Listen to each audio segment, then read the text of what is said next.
Hey guys, this is a little bit of video. I have Nicole with me. We just decided to go to our David Busters because there was the Jurassic World VR. Yeah, the VR experience. Yeah, we weren't sure if our David Busters was going to get it, but it did. Before we actually talk about our own reactions, there was like a little bit of an issue. We thought with our David Busters cards we would get in for free. It's apparently $5 per person. It's $5 a person per ride, and I think that that's a little bit much, but it also keeps the line down, so I'm not really all that mad about it. You just have to make sure you have your card with you. Yeah, and I mean, it's free to get into Dave & Buster's, so it's not like if there's an entrance fee and then on top of it you have to pay. No. Which is pretty good. Yeah. But for the actual ride itself, it's basically a motion simulator VR headset experience. The plot of it is basically you are put onto the island to find...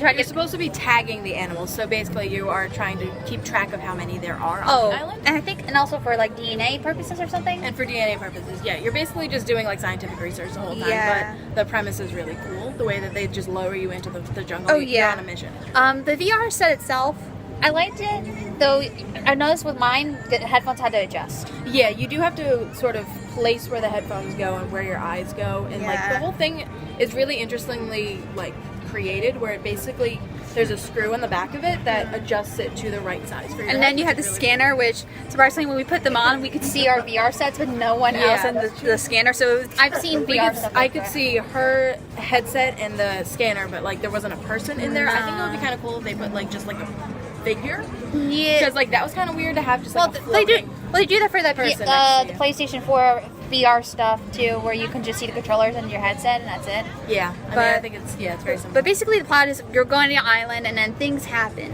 Things happen. It's great. All my favorite dinosaurs are there. I was so excited. I screamed like 3 times.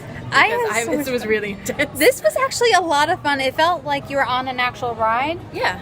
But for which we weren't at Universal, we weren't at Disney, we're at a Dave & Buster's. For Dave & Buster's, I mean, I think the experience is really good. You don't hear anything that's going on, like the gaming noises or the arcade or anything that's going on behind you, which is really good. That's fine. That was what my main concern was, that I wouldn't feel like I was immersed in Island Noir, but I feel like it did a really good job. The ride was not bad. Like there was a point where you found Blue, just like my favorite. But then she released you to apparently a bunch of dinosaurs running, and then the T-Rex.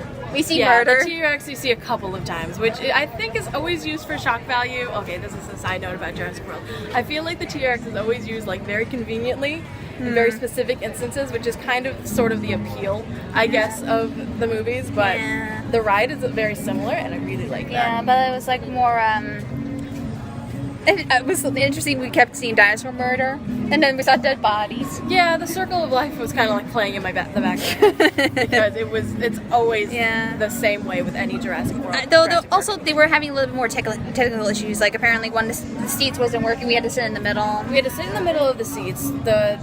I think it was the 2 seats next to us weren't working or something, and then the whole other side, because there's another side of it that we weren't going on. They had 2 separate rides, so they can run 2 groups of people simultaneously. The other side was off. Yeah, but then they turned it on. There's like little issues, but we waited like roughly 10 minutes. Yeah, just about 10 minutes. It wasn't that long. Yeah. Overall, I'd say if you're only going to Dave & Buster's and you just did this for like $5 per person, that's like $20. Yeah, that's not a huge deal. I like that. I actually think that's not that worth it if it's during the time it's here. Yeah. We don't know how long it's here till, but this was a lot of fun. I feel like it's something, if you have a Dave & Buster's near you and you are really into Jurassic Park or Jurassic World, I think that is something that is really good, like, as a fan. I'm really happy that they did something like this, not only to promote the thing, but they did something that was actually creative with the concept, which I think is really good. Yeah, and so I really like this. Yeah, so if you're at any of your normal Dave & Buster's, I recommend it. It's a lot of fun. But if you're not at Jurassic World, you're not as into it as like a lot of people are, which I am, but I don't think you're really all that into it. But I like Jurassic Park. It's just the Fallen Kingdom has mixed reviews. That's a whole nother video. I have some things to say about that. That's okay. Have your own show. Go to her Twitter in the description. Tell her she needs her own video show. I don't know if that's true. I don't think anybody really wants to see me do anything. Yeah, but I hope you guys enjoyed this video. If you want to follow Nicole, link in the description. Tell her to have her own YouTube show already.